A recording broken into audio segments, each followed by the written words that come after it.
So welcome everyone. और last class में हम लोगों ने फ्रीड इलेक्ट्रोफिलिक सब्स्टिट्यूशन रिएक्शन पढ़ा था और आज हम लोग फ्रीडल क्राफ्ट रिएक्शन के बारे में पढ़ेंगे। तो लास्ट क्लास में हमने आपको बताया था कि जब आर एक्स और ए एल एक्स थ्री जब सोर्स होगा तो आर प्लस इलेक्ट्रोफाइल निकलेगा और इस नेम ऑफ रिएक्शन होगा एल्काइलेशन। और जैसे एग्जांपल में हो गया CH3Cl प्लस AlCl3। तो यहाँ पे जो इलेक्ट्रोफाइल होगा वो होगा CH3 प्लस और नेम ऑफ रिएक्शन होगा मिथाइलेशन। उसी तरह जब C2H5Cl और AlCl3 होगा तो इलेक्ट्रोफाइल होगा C2H5 प्लस और नेम ऑफ रिएक्शन होगा इथाइलेशन। और एक और बताए थे कि RCOX और AlX3 जब सोर्स होगा तो RCO प्लस बनेगा इलेक्ट्रोफाइल और इस नेम ऑफ रिएक्शन होगा एसाइलेशन। जैसे HOCl है और AlCl3 है तो HCO प्लस ये इलेक्ट्रोफाइल बनेगा और नेम ऑफ रिएक्शन होगा एसाइलेशन। तो अभी हम लोग पढ़ेंगे फ्रीडल क्राफ्ट रिएक्शन जो कि दो तरह का होता है, फ्रीडल क्राफ्ट एल्काइलेशन और फ्रीडल क्राफ्ट एसाइलेशन। तो सबसे पहले हम लोग पढ़ेंगे फ्रीडल क्राफ्ट एल्काइलेशन। तो Friedel craft alkylation C6H6 plus RX plus AlX3। तो इसका हम लोग मैकेनिज़्म पढ़ते हैं। तो देखिए मैकेनिज़्म, तो सबसे फर्स्ट स्टेप में क्या होगा कि RX जो है इस RX का बॉन्ड टूटेगा और AlX3 के प्रेजेंस में और R प्लस बनेगा और X माइनस जो होगा वो AlX3 को अपना लोन पेयर डोनेट करेगा, कोऑर्डिनेट बॉन्ड बनाकर AlX4-4 बनाएगा। अब क्या होगा कि ये जो R प्लस है ये बेंजीन रिंग पे अटैक कर देगा, किसी एक कार्बन एटम पे, सब आइडेंटिकल हाइड्रोजन है और बनाएगा ये एल्काइल बेंजीन और H प्लस बनेगा।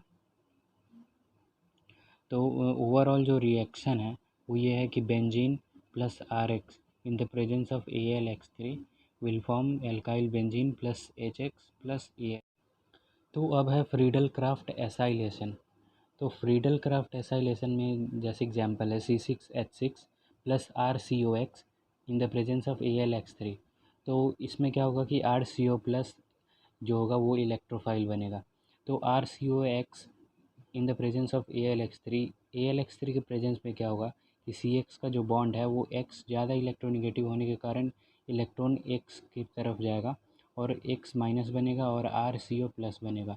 X माइनस जो है ये AlX3 से कोऑर्डिनेट बॉन्ड बना लेगा और AlX4 माइनस बनाएगा। फिर जो ये जो इलेक्ट्रोफाइल बना RCO प्लस ये बेंजीन रिंग पे अटैक करेगा और बनेगा फिनाइल इथेनॉन और H प्लस जो होगा वो फिर जाएगा AlX4 माइनस के पास और X माइनस से कंबाइन करके HX बना लेगा और AlX3 फिर वैसे ही मिल जाएगा। तो अब एक और एग्जांपल दिया हुआ है C6H6 plus CH3CH2CH2Cl in the presence of AlCl3। तो इसमें भी क्या होगा कि जो C और Cl का जो बॉन्ड है वो ब्रेक करेगा और Cl माइनस बनेगा जो AlCl3 से कंबाइन करके AlCl4 माइनस बनाएगा। और फिर जो कार्बोकैटायन बना है ये CH3CH2CH2 प्लस, ये जो कार्बोकैटायन बना है ये 1 डिग्री कार्बोकैटायन है। तो अब क्या होगा कि इसमें 3 तरह के कार्बन है, 1 डिग्री, 2 डिग्री और 3 डिग्री। तो 2 डिग्री वाला कार्बन जो है वो 2 डिग्री कार्बोकैटायन ज़्यादा स्टेबल होता है। तो इसलिए यहाँ पे हाइड्रोजन का हाइड्राइड का शिफ्टिंग होगा। ये CH2 से क्या होगा कि एक हाइड्रोजन एक इलेक्ट्रॉन कार्बन से लेकर के H माइनस के फॉर्म में यहाँ से शिफ्ट होकर इस कार्बन पे चलाएगा, जिसके कारण इस कार्बन पे एक प्लस चार्ज आ जाएगा और 2 डिग्री कार्बोकैटायन बन जाएगा ये। तो यहाँ पे रीअरेंजमेंट ऑफ कार्बोकैटायन होगा जिससे ये सबसे ज़्यादा स्टेबल कार्बोकैटायन बनकर आएगा। अब ये जो स्टेबल कार्बोकैटायन है ये जाएगा और ये अटैक करेगा बेंजीन पे और फिर से ये कंपाउंड बनेगा और H प्लस बनेगा जो H प्लस Cl से कंबाइन करके HCl और AlCl3 फिर से वापस मिल जाएगा। ओवरऑल रिएक्शन अगर हम देखें तो benzene plus CH3CH2Cl in the presence of AlX3 बनेगा आइसोप्रोपाइल बेंजीन HCl और AlCl3। तो अब हम लोग पढ़ेंगे ओरिएंटेशन। अब ओरिएंटेशन क्या है?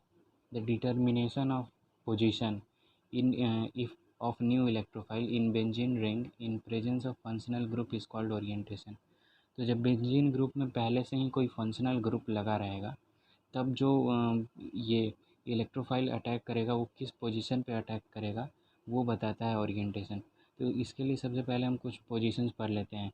इस फंक्शनल ग्रुप के रेस्पेक्ट में 3 पोजीशंस हैं बेंजीन में। इसके जस्ट एडजेसेंट वाला जो है वो है ऑर्थो, फिर उसके बाद जो आएगा वो हो जाएगा मेटा, और उसके बाद वाला 3rd नंबर पे जो है वो पैरा हो जाएगा। ठीक उसी तरह इधर भी होगा ऑर्थो, मेटा और पैरा। तो ortho position adjacent carbon atom, meta position alternate carbon atom और para position opposite carbon atom. अब nature of functional group in benzene ring पढ़ते हैं।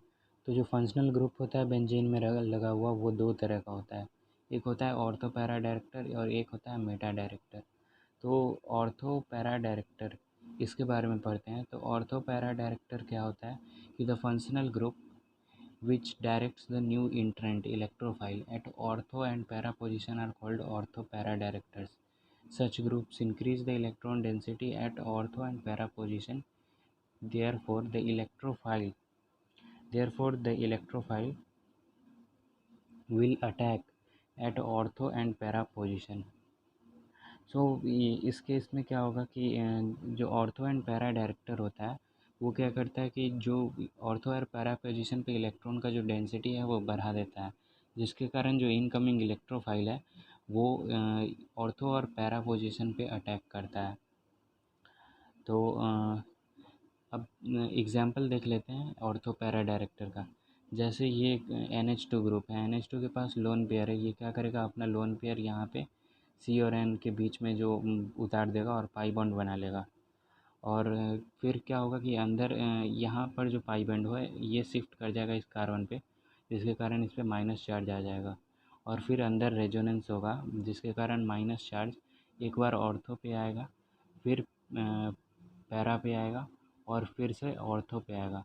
तो वो देखिए जहाँ जहाँ ऑर्थो और पैरा है वहाँ पे इलेक्ट्रॉन का डेंसिटी जो है वो बढ़ गया है, इलेक्ट्रॉन रिच पोजीशन बन गया है, जिसके कारण इलेक्ट्रोफाइल इसी ऑर्थो और पैरा पोजीशन पे अटैक करेगा।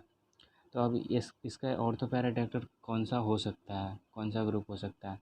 तो जितना भी प्लस एम अफेक्टिंग ग्रुप है प्लस मेजोमेरिक इफेक्ट वो सारे ऑर्थो पैरा डायरेक्टर हैं। जैसे NH2 ग्रुप हो गया, OH हो गया, OR हो गया, Cl हो गया, Br हो गया, I हो गया। मतलब कि जिसके पास भी लोन पेयर है वो सब प्लस अफेक्टिंग ग्रुप वो सब ऑर्थो पैरा डायरेक्टर हो गया।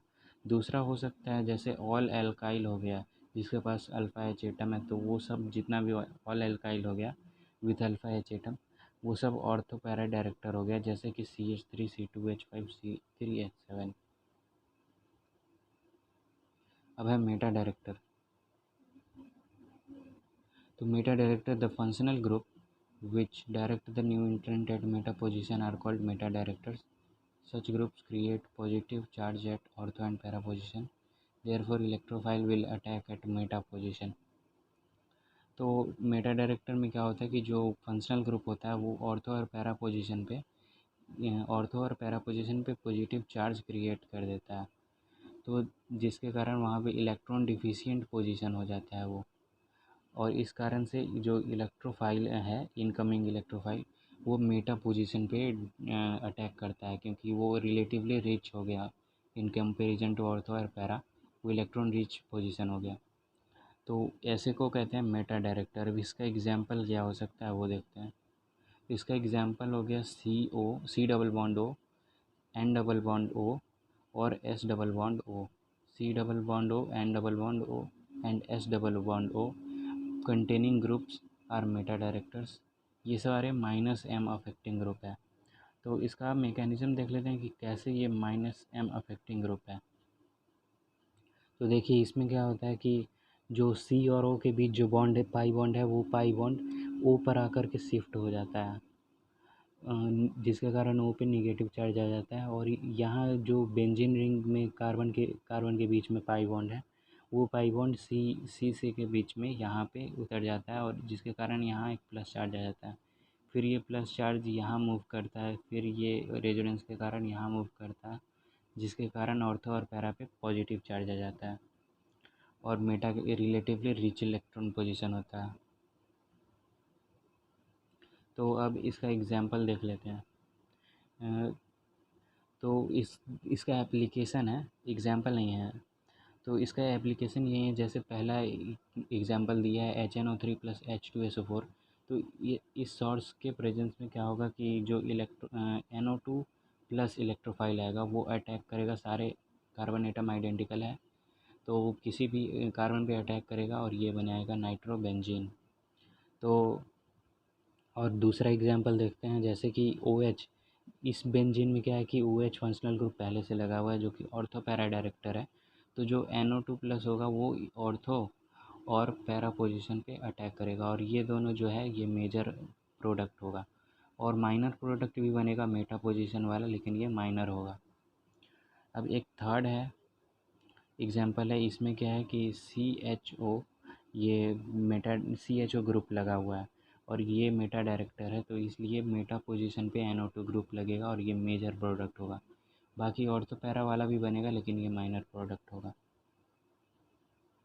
तो हम लोग पढ़ेंगे फंक्शनल ग्रुप के बारे में, मतलब कि ये फंक्शनल ग्रुप दो तरह के होते हैं, अभी जो पढ़े हैं उसी से रिलेटेड है। रिंग एक्टिवेटर होता है और रिंग डीएक्टिवेटर होता है। तो ring activator the functional group which increase electron density of benzene ring due to plus m effect are called ring activator, therefore rate of electrophilic substitution increases. तो ring activator वो होता है जो कि functional group में plus mesomeric effect के कारण electron का डेंसिटी बढ़ा देता है, जिसके कारण इलेक्ट्रोफिलिक सब्स्टिट्यूशन इंक्रीज़ कर जाता है। एग्जाम्पल NH2 ग्रुप हो गया जिसके पास लोन पेयर है, तो ये इलेक्ट्रॉन का डेंसिटी जो है वो बढ़ा देता है, जिसके कारण इलेक्ट्रोफिलिक सब्स्टिट्यूशन का जो रेट है वो इंक्रीज़ कर जाता है। All plus M affecting group R ring activators. लेकिन इसमें एक्सेप्शन है, और वो एक्सेप्शन है फ्लोरीन और क्लोरीन।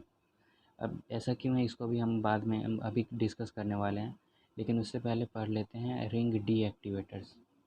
तो रिंग डीएक्टिवेटर्स क्या है? तो the functional group which decreases electron density in benzene ring due to minus m affecting groups are called ring deactivators. Therefore, rate of electrophilic substitution decreases. जब भी रिंग डीएक्टिवेटर ग्रुप लगा रहता है benzene में, तो जो रेट ऑफ इलेक्ट्रोफिलिक सब्स्टिट्यूशन है वो डिक्रीज़ कर जाता है। तो एग्जांपल में जैसे NO2 ग्रुप हो गया, इसमें NO लगा हुआ है, तो ये ग्रुप इलेक्ट्रॉन डेंसिटी घटा देता है ऑर्थो पैरा पोजीशन से, जिसके कारण इलेक्ट्रोफिलिक सब्स्टिट्यूशन डिक्रीज़ करता है। तो अब हम लोग ये जो एक्सेप्शन ऊपर वाले में था उसको अब हम लोग करेंगे। तो in case of fluorobenzene and chlorobenzene, fluorobenzene और क्लोरोबेंजीन में क्या होगा कि -I इफेक्ट जो होता है फ्लोरोबेंजीन और क्लोरोबेंजीन में, फ्लोरीन और क्लोरीन का -I effect plus m effect से ज़्यादा होता है, जिसके कारण दोनों जो है रिंग डीएक्टिवेटर है। एग्जाम्पल इसका देख लेते हैं, जैसे अभी जो हमने पढ़ा है ये दो रिंग एक्टिवेटर और डीएक्टिवेटर, उसका ये एप्लीकेशन है। जैसे कि ये पहले तो दिया हुआ है कि ये बेंजीन है, इसमें HNO3 + H2SO4 सोर्स है, तो इससे NO2 प्लस इलेक्ट्रोफाइल आएगा, वो बेंजीन पे अटैक करेगा और बनेगा नाइट्रोबेंजीन। और दूसरा है एग्जाम्पल जिसमें कि CH3 ग्रुप पहले से लगा हुआ है, ये ऑर्थो पैरा डायरेक्टर है, तो NO2 ऑर्थो पैरा पोजीशन पे अटैक करेगा। और CH3 क्योंकि रिंग एक्टिवेटर है, ठीक है, ये रिंग एक्टिवेटर है CH3 ग्रुप, तो अब रेट पहले का R1 मान लेते हैं, दूसरे का R2 मान लेते हैं, और जो तीसरा है तीसरे में CHO ग्रुप लगा हुआ है जो कि रिंग डीएक्टिवेटर है, तो इसका रेट R3 मान लेते हैं। इसमें जो NO2 है वो मेटा पोजीशन पे अटैक करेगा। तो अब जो रेट होगा वो सबसे ज़्यादा होगा रिंग एक्टिवेटर के केस में, फिर होगा जो जिसमें कोई भी फंक्शनल ग्रुप नहीं है, उसके बाद सबसे ज़्यादा होगा रिंग एक्टिवेटर के केस में, फिर होगा रिंग जिसमें कोई भी ग्रुप नहीं है, फिर होगा ये रिंग डीएक्टिवेटर के रूप में। तो सबसे ज़्यादा जो रेट होगा वो होगा R2, फिर होगा R1, फिर R3। तो यही है एप्लीकेशन रिंग एक्टिवेटर और डीएक्टिवेटर का। रिंग एक्टिवेटर का रेट सबसे ज़्यादा, फिर जिसमें फंक्शनल ग्रुप नहीं है वो, और फिर सबसे जो कम रेट है वो है रिंग डीएक्टिवेटर के केस में सब्स्टिट्यूशन का।